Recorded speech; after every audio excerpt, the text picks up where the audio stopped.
Hello everyone, welcome to this week's Mathcast podcast. Today we are joined by Rebecca from year 8 who will join us to discuss and review Man vs. Math. So Rebecca, how did you find the book just as a whole? How did you enjoy it? So the first time I was choosing the book, I thought it would be a little bit more mathsy.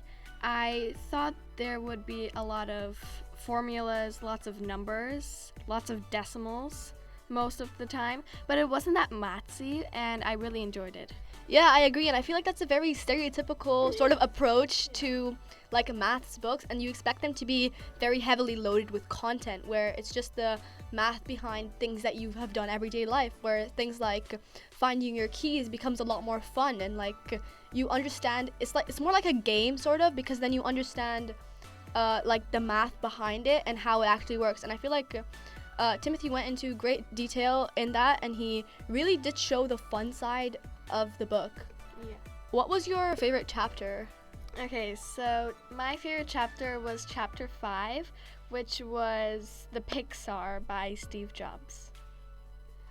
Yeah, I really did enjoy that chapter because he talks about how Pixar started and then it links it into math. So it sort of talks about the history of Pixar and then links that into the math behind it. So would you like to talk about maybe how you enjoyed the history behind it and how you found that link into the math? I personally feel like Timothy did a really great job of starting like quite simple and then advancing through the book, so it didn't seem like such a massive jump through the math. The first paragraph that he wrote in chapter 5 was very entertaining, and it really took me into the first chapter.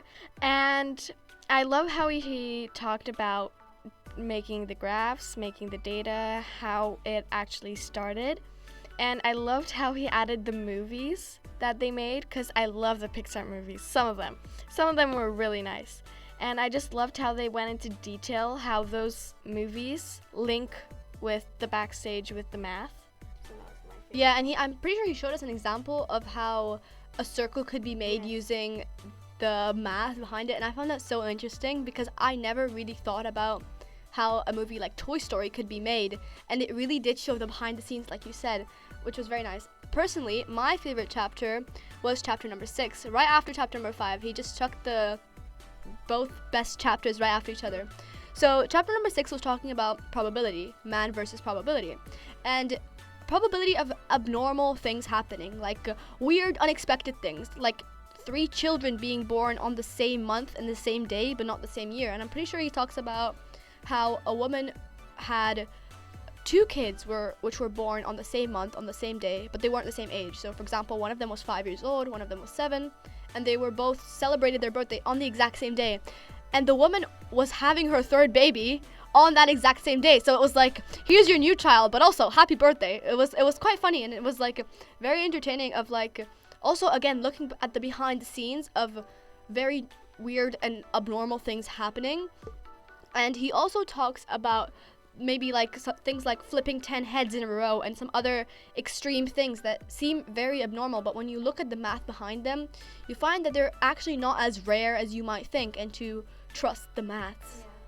Yeah, I totally agree. Chapter 6 would be one of my favorite, like top 5 favorite chapters. Yeah, it was a really, really good chapter, and I really did like chapter number 5, which is the Pixar, and chapter number 6 about the probability. Another point to mention is that I love how Timothy writes man versus something for each chapter. So for example, the first chapter versus probabilities. Chapter number 6 is man versus probability, and he goes so on for the whole book, and I did really enjoy that.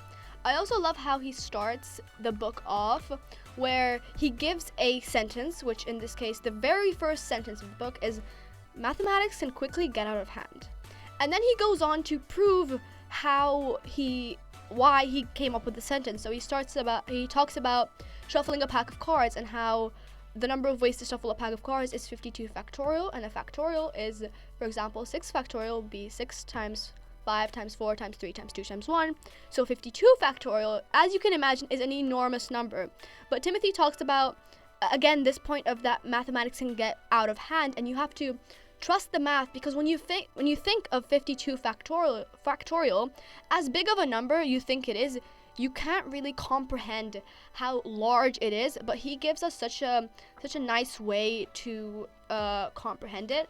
And then at the end of the chapter, he goes back to this idea of that mathematics can quickly get out of hand, and he writes a bit called You versus Mathematics, where he explains again this idea that math can get out of hand and that math can be a useful tool that you can use in everyday life. And it's a great start to the book because it explains the fundamental idea of the book while also giving us an example and seeing how this can relate to our real life scenarios. One thing I can add is how in every chapter he writes something that is related to our real life problems. Yeah, it's nice to be able to relate back to what you already know. So things like finding your keys becomes a lot more like fun as well, because when I read the book, the next day I lost like my book for a certain subject, and I honestly couldn't find it, but I just thought about, I immediately remembered the book and about how he lost his keys, and I was like, okay, where can this be?